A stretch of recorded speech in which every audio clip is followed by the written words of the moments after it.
행복한 안식일, 하나님의 은혜가 우리 모든 성도님들과 함께 하시기를 간절히 바랍니다. 오늘은 요청과 수용이라고 하는 제목으로 함께 말씀을 나누겠습니다. 베드로전서 4장 12절과 13절의 말씀 우리 같이 한번 읽겠습니다. 시작.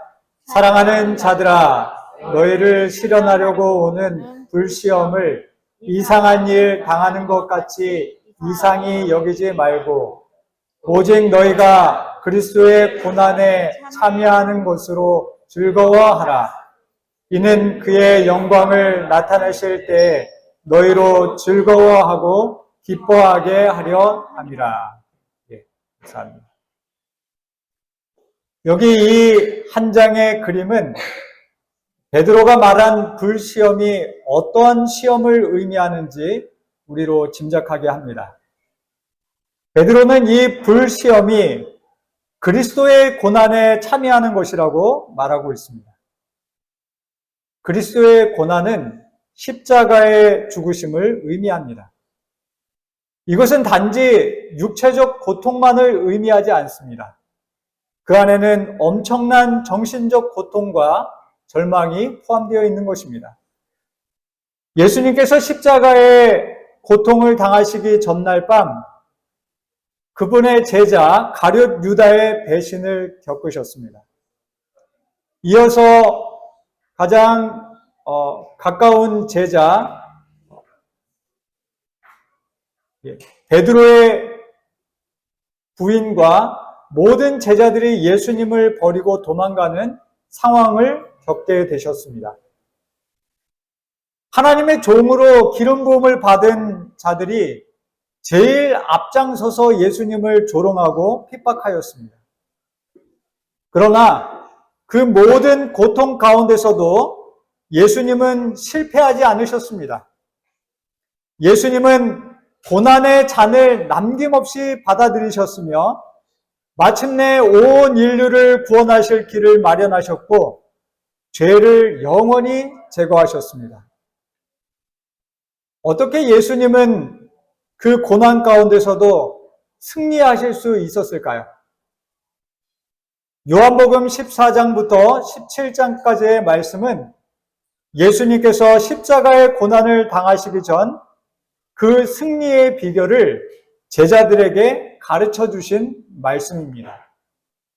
저는 오늘 이 시간과 다음 주에 이어서, 다음 말씀에 이어서 이 요한복음 14장부터 17장까지의 말씀을 가지고 함께 은혜를 나누고자 합니다.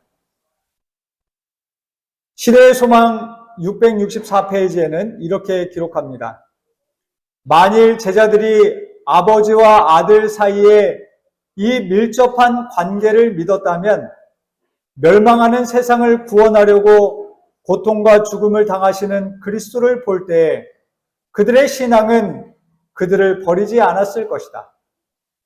그리스도께서는 그들을 낮은 신앙 상태에서 당신이 육체 가운데 계신 하나님이심을 참으로 깨달았을 때에 얻게 될 경험으로 인도하려고 노력하셨다. 그분은 제자들이 그들의 믿음이 점점 하나님께로 이끌려 거기에 닻을 내리게 되는 것을 보기를 바라셨다. 한마디로 말씀드리면 예수님께서 그 견디기 힘든 시험에서 승리하실 수 있었던 비결은 그분의 믿음을 하나님께 고정시키셨기 때문입니다. 제자들도 그들의 믿음을 예수님께 고정시키게 되었을 때 어떠한 환난 가운데서도 승리할 수 있게 되었습니다. 이 약속의 말씀이 오늘 우리에게도 적용될 수 있을까요? 우리 시대의 소망의 말씀을 같이 한번 읽겠습니다. 구주께서 시작. 구주께서 당신의 제자들에게 하신 약속은 시대의 종말에 처한 당신의 교회에게 하신 약속이다. 우리도 제자들처럼 하나님의 이 약속의 말씀을 믿고 이 약속의 말씀을 주장한다면 그리스도의 영광에 동참하는 사람들이 될 것입니다. 그러면 예수님께서 우리에게 어떠한 약속들을 주셨는지 한번 살펴보겠습니다. 첫 번째 약속의 말씀입니다. 요한복음 14장 3절 우리 같이 읽겠습니다. 가서 시작. 가서 너희를 위하여 처소를 예비하면 내가 다시 와서 너희를 내게로 영접하여 나 있는 곳에 너희도 있게 하리라. 대부분의 사람들은 가족들이 함께 편하게 살 집 하나를 마련하기 위해 평생 땀 흘리며 일을 합니다. 그런데 인생이라는 것이 어떻습니까?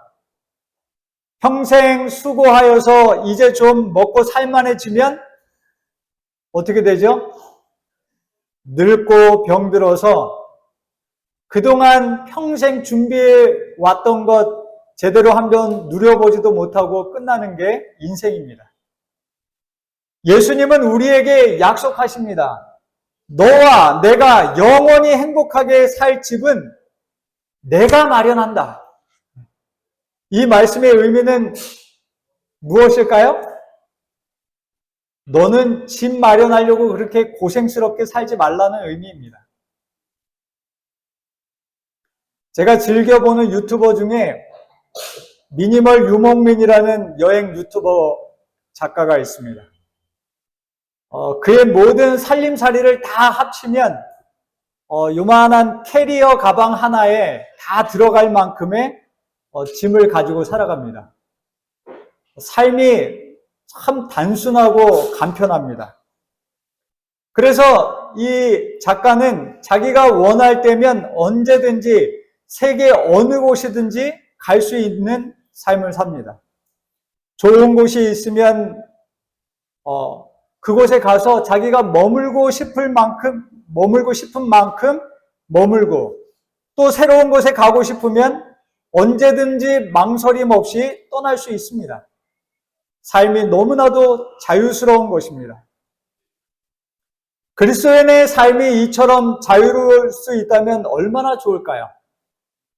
삶에 얽매이지 않고 성령님께서 인도하실 때 언제라도 어느 곳이라도 갈 수 있는 그러한 우리의 삶이 되기를 간절히 바랍니다. 이 세상에 거할 집도 없이 떠돌이처럼 사는 인생이 과연 행복할까 하는 생각이 들 수도 있습니다. 그러나 성경은 우리의 인생에 대해 분명히 이렇게 말씀합니다. 우리 히브리서 11장 13절의 말씀 같이 한번 읽겠습니다. 시작. 이 사람들은 다 믿음을 따라 죽었으며 약속을 받지 못하였으되 그것들을 멀리서 보고 환영하며 또 이 땅에서는 외국인과 나그네로라 증거하였으니 예수님께서는 그분이 계신 하늘, 그 아름다운 곳에 우리와 영원히 함께 살 집을 마련하시겠다고 약속하셨습니다. 이 세상의 삶이 힘들다면 이제 우리가 곧 가게 될 그 하늘 본향을 생각하시며 위로를 받게 되시기를 바랍니다. 혹 이 세상에 이미 평안하고 안락한 집을 가지고 계시다면 이 또한 잠시 머물다 갈 곳임을 잊지 마시고 예수님께서 우리를 위해 마련하신 참된 우리의 집, 우리의 고향을 생각하며 살아가게 되시기를 간절히 바랍니다. 두 번째 약속을 살펴보겠습니다. 두 번째 약속, 우리 요한복음 14장 13절과 14절의 말씀, 우리 이 말씀은 우리 어린이들만 같이 한번 읽어보겠습니다. 너희가 시작. 너희가 내 이름으로 무엇을 구하든지 내가 시행하리니 이는 아버지로 하여금 아들을 인하여 영광을 얻으시게 하려 함이라. 내 이름으로 무엇이든지 내게 구하면 내가 시행하리라. 예, 감사합니다. 예수님께서 우리에게 주시는 두 번째 약속은 바로 기도입니다.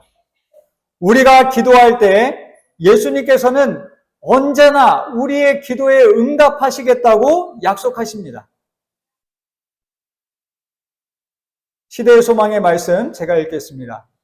예수님께서는 그들의 성공의 비결은 당신의 이름으로 힘과 은혜를 구하는 데 있다고 설명하셨다. 그분은 그들을 위하여 간청하려고 아버지 앞에 나아가실 것이다. 예수께서는 그 영혼을 대신하여 마치 자기 자신의 소망인 것처럼 겸손한 탄원자의 기도를 들으신다. 모든 성실한 기도는 하늘에서 듣는다. 비록 기도가 유창하게 표현되지 않을지라도 마음에서 우러나왔다면 그것은 예수께서 봉사하시는 지성소에 올라갈 것이며 예수께서는 서투르거나 더듬는 말은 한마디도 없이 완전한 그분의 아름답고 향기로운 향과 함께 이것을 하나님 앞에 바치실 것이다. 우리가 어떤 처지에 있든지 그것과 관계없이 예수님을 의지하여 기도할 때 그 기도에 반드시 응답하시겠다고 약속하십니다. 이것은 신앙의 연수와 상관없습니다. 죄책감에 억눌린 마음이라도 상관없습니다. 우리가 진심으로 예수님을 의지하여 기도한다면 하나님께서는 반드시 우리의 기도에 응답하시겠다고 약속하십니다. 왜 예수님의 이름으로 기도해야 할까요?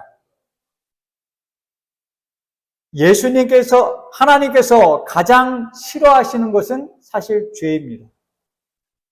그럼에도 불구하고 죄인을 긍휼히 여기시는 것은 그 죄인을 위하여 예수님의 생명의 값이 지불되었기 때문입니다. 하나님 앞에서 우리의 가치는 우리의 선한 행동으로 평가되는 것이 아니라 우리를 구원하기 위하여 지불하신 하나님의 희생에 의해 그 가치가 결정된다는 사실을 잊지 않게 되시기를 바랍니다. 저는 간혹 죄책감에 눌려 하나님께 나아가는 것이 저는 염치 없어서 못 나가겠다라고 고백하시는 분들의 이야기를 듣습니다.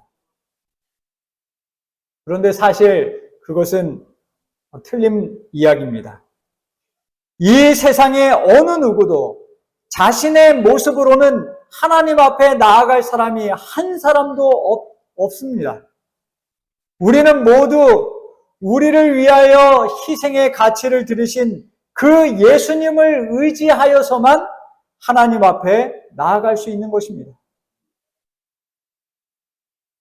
기도를 약속하신 또 다른 이유는 하나님의 말씀에 순종하는 인생에는 반드시 기도가 필요하기 때문입니다. 우리 시대의 소망 667페이지에 있는 이 말씀을 같이 한번 읽겠습니다. 시작. 신실과 성실의 길은 장애물이 없는 길이 아니요 기도가 필요함을 알게 되는 매우 어려운 길이다. 하나님께로부터 능력을 받지 않고 살 수 있는 자는 한 사람도 없으며 그 능력의 근원은 가장 연약한 인간에게도 열려 있다.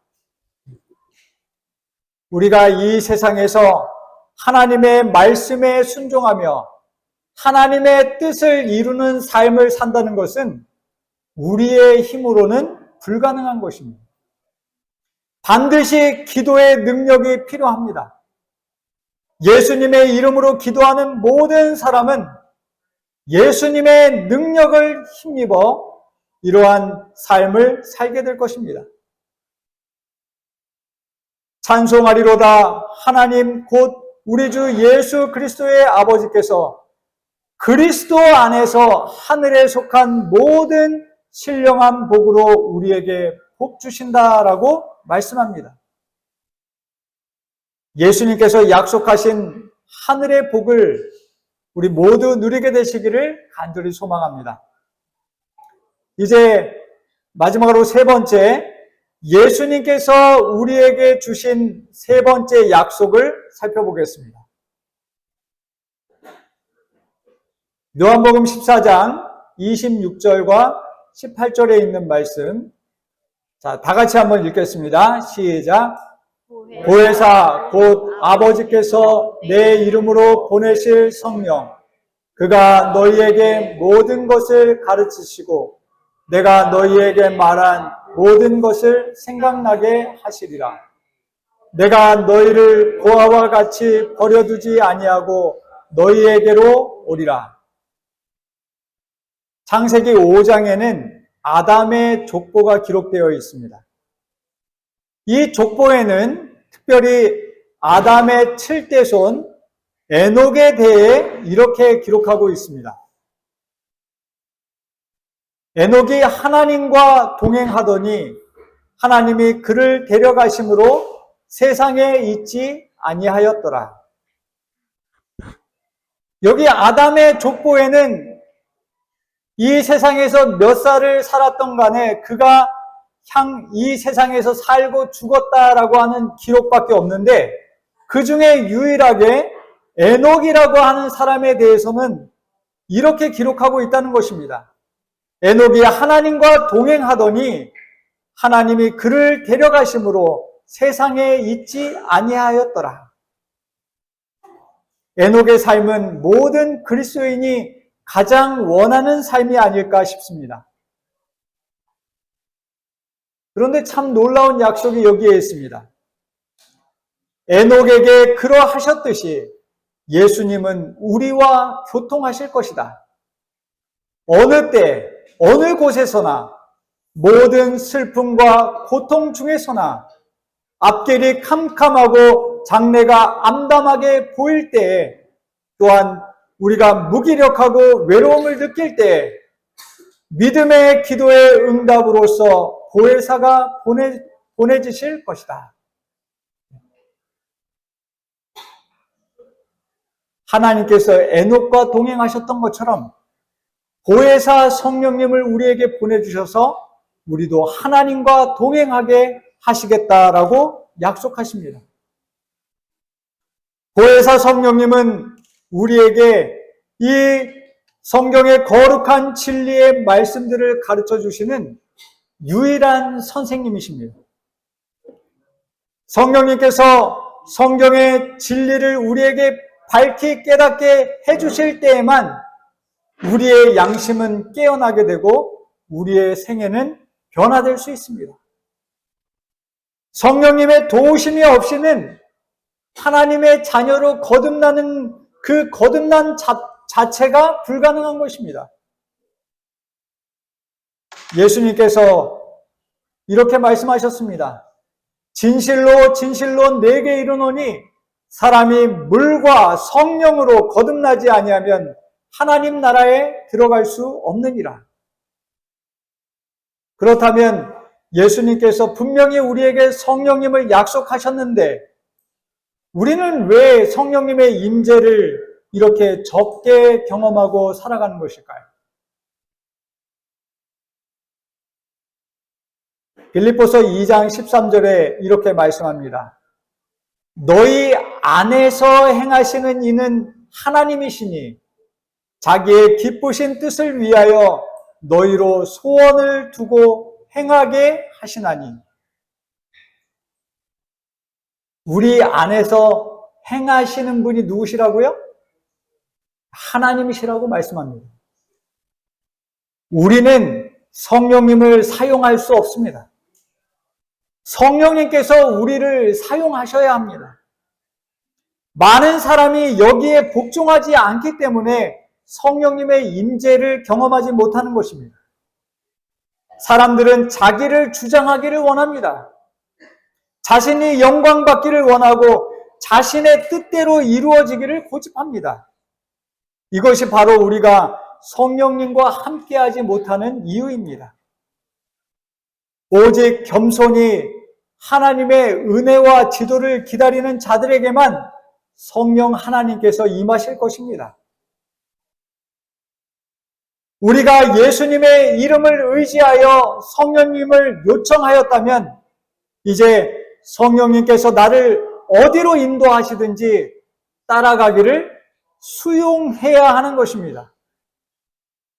내 생각과 내 뜻에 맞지 않다고 그분의 인도하심을 거절해서는 안 됩니다. 성령님의 인도하심을 거절하고 싶을 때 우리는 순종의 마음을 달라고 기도해야 합니다. 하나님의 뜻을 신뢰하는 믿음을 달라고 기도해야 하는 것입니다. 성령님께서 인도하시는 길을 갈 수 있는 힘을 달라고 기도하게 되시기를 간절히 바랍니다.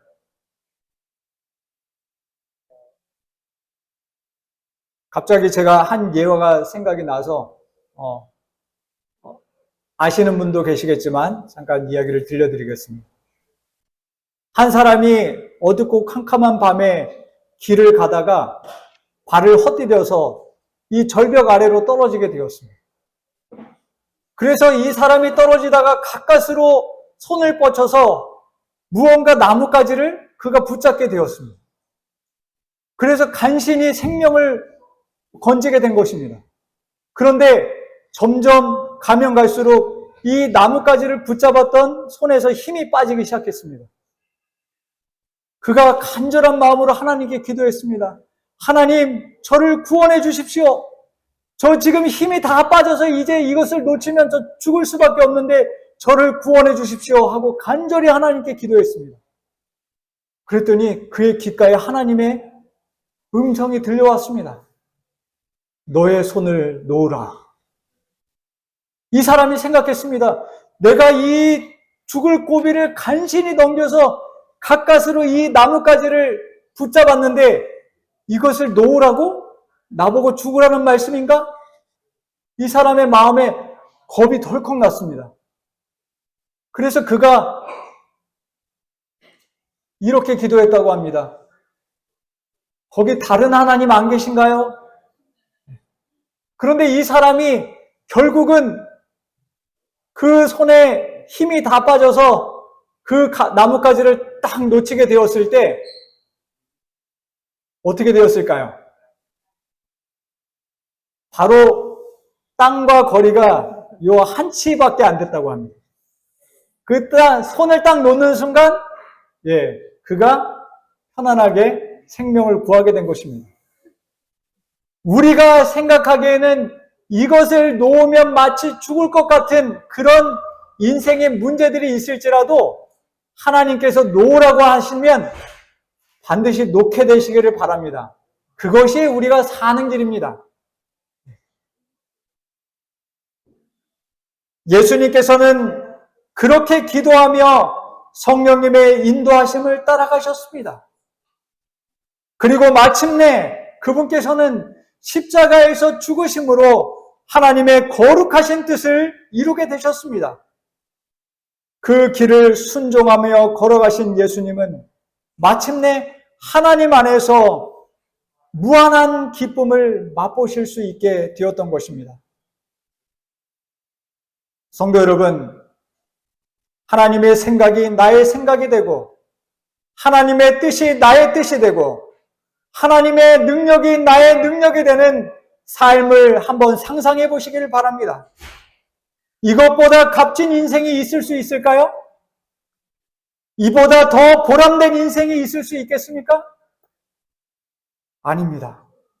정말 하나님의 그 무한하신 계획과 그 뜻을 내 삶 가운데 경험하고 그것이 이루어짐을 우리가 경험한다면 이것보다 더 보람있고 더 멋진 인생은 없는 것입니다. 예수님의 약속을 힘입어 고난 가운데서도 승리하여 마침내 하나님께서 주시는 구원의 기쁨을 맛보게 되시는 저와 여러분이 되시기를 간절히 바라며 오늘 말씀을 마치겠습니다.